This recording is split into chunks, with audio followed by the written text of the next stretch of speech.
بسم اللہ الرحمن الرحیم۔ السلام علیکم ورحمۃ اللہ وبرکاتہ۔ اللہ کے رسول صلی اللہ علیہ وسلم کی سکھائی ہوئی دعائیں جو ہیں صبح و شام ان کو معمول بنانا چاہیے۔ ہر نماز کے بعد ان کو 3 مرتبہ لازماً پڑھنا چاہیے۔ چلتے پھرتے کسی بھی مشکل پریشانی میں تو اس لحاظ سے آپ دعا پڑھتے رہا کریں تو انشاءاللہ دنیا آخرت کی پریشانیاں دور ہو جائیں گی۔ اور پھر دیکھیں کہ نبی کریم صلی اللہ علیہ وسلم نے فرمایا کہ آپ چاہے کتنی بھی اپنے نفس کے تابع ہو جائیں، آپ مسلسل اپنی من مرضیاں کر رہے ہیں، لیکن دیکھیں کہ لا ملجأ ولا منجأ منک الا الیک، کہ آپ اللہ سے نجات نہیں پا سکتے، اللہ سے بچ نہیں سکتے۔ آپ کو قیامت کے دن اللہ کے سامنے آنا ہی آنا ہے، فیس کرنا ہی کرنا ہے، اور پھر آپ نے ابدی زندگی کے معاملات کے بارے میں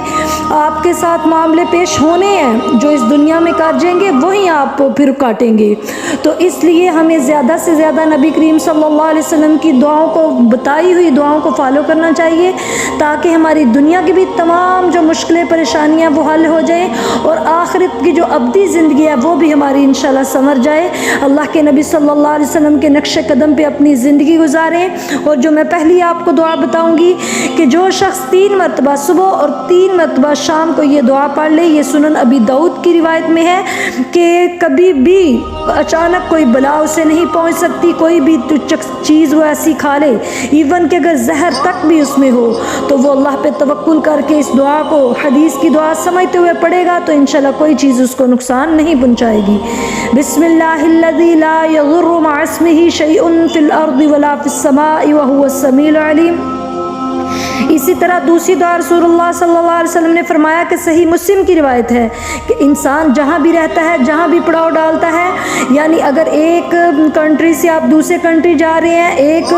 سٹی سے دوسری میں جا رہے ہیں، یا کہیں بھی آپ پڑاؤ ڈال رہے ہیں، اسٹے کر رہے ہیں، تو اگر آپ یہ دعا پڑھ لیتے ہیں تو انشاءاللہ تعالی جب تک آپ وہاں رہیں گے دنیا کی کوئی بھی چیز آپ کو نقصان نہیں پہنچا سکتی، ادھر کا انوائرمنٹ بھی آپ کو پریشان نہیں کر سکتا۔ تو وہ دعا کیا ہے کہ اعوذ بکلمات اللہ التامات من شر ما خلق۔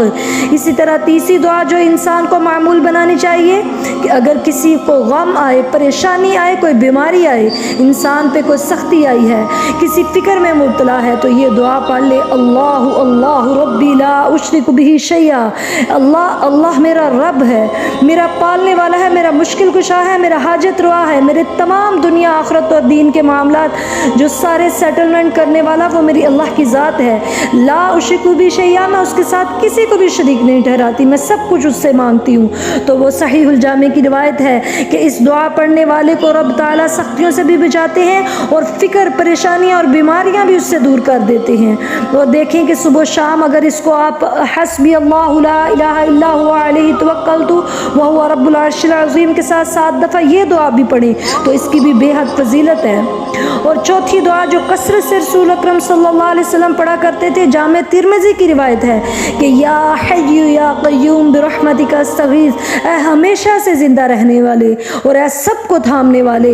میں تیری رحمت کے واسطہ ڈال کے تجھ سے فریاد کرتی ہوں کہ میرے سارے معاملات درست فرما دے۔ تو 5ویں دعا جو اللہ تعالیٰ نے قرآن میں اتار دی ہے، یہ وہ دعا ہے جو سیدنا یونس علیہ السلام نے 3 اندھیروں میں کی تھی، ایک رات کا اندھیرا، دوسرا پانی کا اندھیرا اور تیسرا مچھلی کے پیٹ کا اندھیرا۔ امت اس وقت خوف میں اور پریشانی کے سمندر میں ڈوب چکی ہے، لیکن اگر یوسف علیہ السلام یہ دعا پڑھیں تو پھر وہ ان 3 اندھیروں سے نکل سکتے ہیں۔ تو اگر آج امت بھی یہ دعا پڑھے تو وہ ان سے زیادہ مشکل میں نہیں گری ہوئی۔ تو یہ دعا یقین سے پڑھیں۔ حدیث کے آخر میں الفاظ یہی ہیں کہ جس مصیبت کے لیے بھی، جس مقصد کے لیے بھی انسان یہ دعا پڑھتا رہتا ہے، اللہ ذوالجلال والاکرام اس مصیبت سے اسے دور کر دیتے ہیں اور اس مقصد میں کامیابی عطا فرماتے ہیں۔ سبحان اللہ۔ 6ٹھی دعا جو ہمیں پڑھنی چاہیے، اللہم عافنی فی بدنی، اللہم عافنی فی سمعی، اللہم عافنی فی بصری، لا الہ الا انت۔ جو اس کا اصل مقصد ہے وہ یہ ہے کہ اللہ مجھے عافیت دے، مجھے صحت دے، میرے بدن کے معاملات میں سارے معاملات جو ہیں، میرے اعضاء کو سلامت رکھ اور میں آخری دم تک کسی کا محتاج نہ ہوں۔ وہ اللہم عافنی فی سمعی، اے اللہ میرے کانوں کو عافیت دے، وہ اللہم عافنی فی بصری، اے اللہ میری آنکھوں کو وہ کیا کہتے ہیں عافیت دے، لا الہ الا انت، کیونکہ تیرے علاوہ کوئی بھی عبادت کے لائق نہیں، کوئی بھی مسئلوں کو حل کرنے والا نہیں، کوئی بھی صحت دینے والا نہیں۔ لیکن آپ اس طرح بھی سوچ سکتے ہیں کہ اللہم عافنی فی بدنی، اے اللہ میرے بدن کو اپنی عافیت میں رکھ، اسے ہر قسم کی برائی سے دور رکھ، اور پھر میرے کانوں کو ہر قسم کی برائی سننے سے اپنی عافیت میں لے لے، میری آنکھوں کو ہر قسم کی بے حیائی اور بری چیز دیکھنے سے اپنی عافیت میں لے لے۔ تو آپ اس طرح بھی اس کو سوچ سکتے ہیں، تو اللہ تعالیٰ آپ کو دنیا آخرت کے سارے معاملات، صحت کے معاملات میں اپنی عافیت میں لے لیں گے۔ اس دعا کے آخر میں ہے لا الہ الا انتا کے الفاظ، تو توحید کا کلمہ بھی آنا چاہیے، کیونکہ اللہ تعالیٰ توحید کو جو خالص کرتا ہے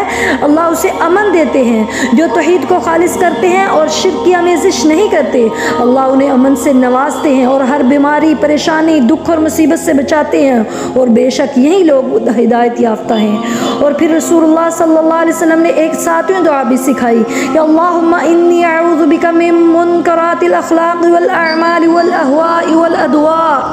کہ اللہ کے نبی صلی اللہ علیہ وسلم نے فرمایا کہ بے شک اے اللہ میں تیری پناہ میں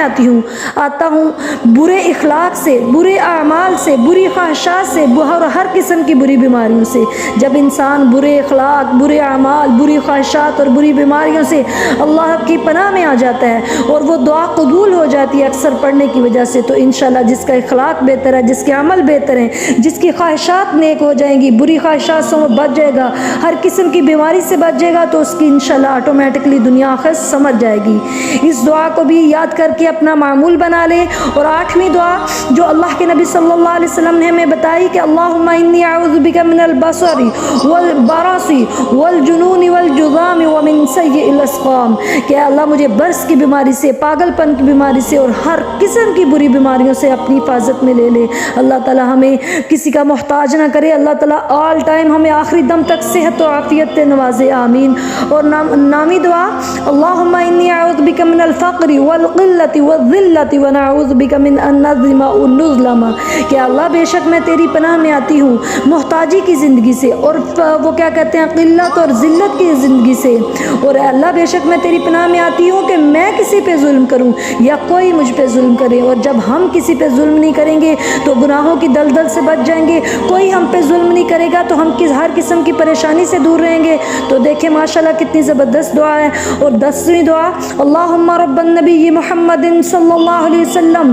اذہب غیظ قلبی واجرنا من مضلات الفتن ما احییتنا، کہ اللہ اے محمد صلی اللہ علیہ وسلم کے رب، میں وہ کیا کہتے ہیں کہ میرے دل کو غصے سے، میرے دل سے غصہ نکال دے، جو آل ٹائم مجھے غصہ چڑھا رہتا ہے، اس سے مجھے محفوظ فرما لے اور تو مجھے بچا لے، وہ کیا کہتے ہیں یہ جو ہے فتنوں سے، ہر قسم کے گمراہی کے فتنوں سے، جب تک میں زندہ ہوں مجھے محفوظ فرما، اور جب میری موت آئے تو تب بھی مجھے فتنوں سے محفوظ فرما۔ دیکھیں کتنی زبردست دعائیں ہیں، ان کو فالو کریں، ان کو پڑھتے رہیں، اپنے مسلمان بہن بھائیوں کو دعاؤں میں یاد رکھیں۔ اللہ تعالی ہم سب کی نیک خواہشات پوری کرے، اللہ ہم سب کی پریشانیاں دور فرمائے، آمین۔ السلام علیکم ورحمۃ اللہ وبرکاتہ۔